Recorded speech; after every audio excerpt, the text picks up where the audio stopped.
Hi, Steve Adler. So, not got a minute in the traditional sense, kind of a pre-recorded message. Talk a little bit about the numbers, a little bit about what's going on in the city. Let's begin with the numbers, and the numbers are going up. Maybe getting a little bit more concerning than they have been in the past. Still not in a red zone yet, but something we can see potentially happening. I say that because the number of new cases yesterday, 26, the 7-day moving average up to 25. Remember, we used to be at 12, trying to get down to 10. We have been kind of plateauing in the 2022 area. We're up to 25. Does that mean that we're in significant trouble? Heading to significant trouble? Is this just a bump that is leveling off? That's what we're continuing to watch. The modelers at the University of Texas tell us that if we follow a pattern like the one in El Paso here, in just 2-3 weeks, we could be in a world of hurt. Remember, they were getting up to 3,000 cases a day. Yesterday, we had 152 cases, but that was still substantially above our 7-day moving average of 135. And that number, probably about double of what we had gotten down to.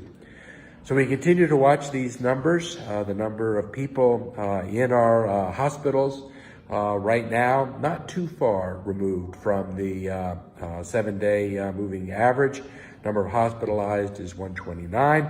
The number of the 7-day average is 135. ICUs and vents pretty much right on top of those numbers.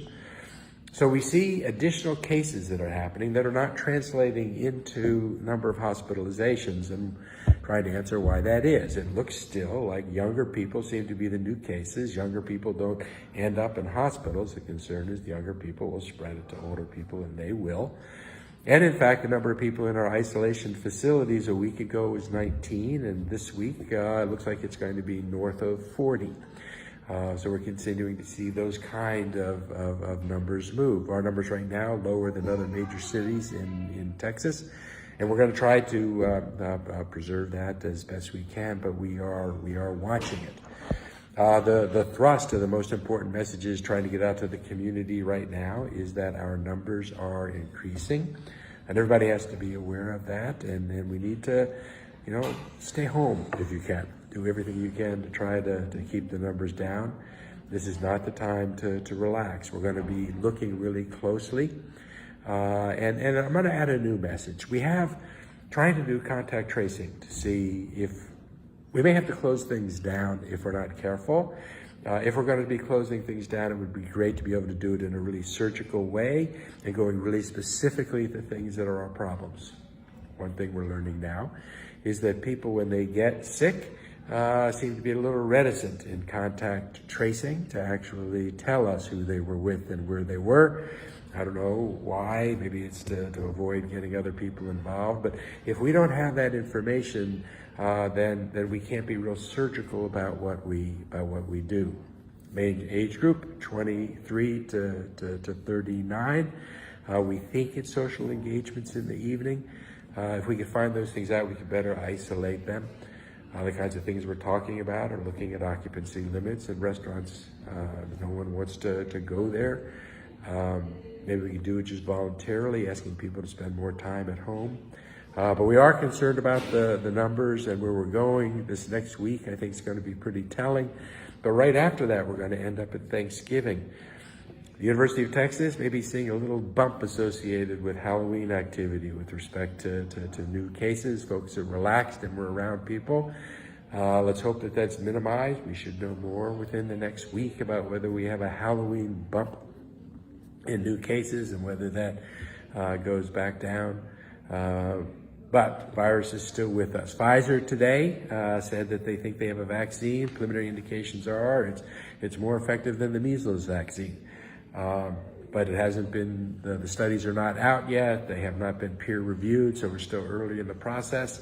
Looking more and more unlikely that we're going to have anything distributed in December, but maybe beginning for first responders, January, February, March, in that time frame. Let's keep our fingers crossed that and other vaccines would be available. But know that even when those vaccines are available, the CEO of Pfizer was reminding us that we're going to be wearing masking and social distancing and being disciplined well into 2021. So everybody just needs to get mentally prepared for that.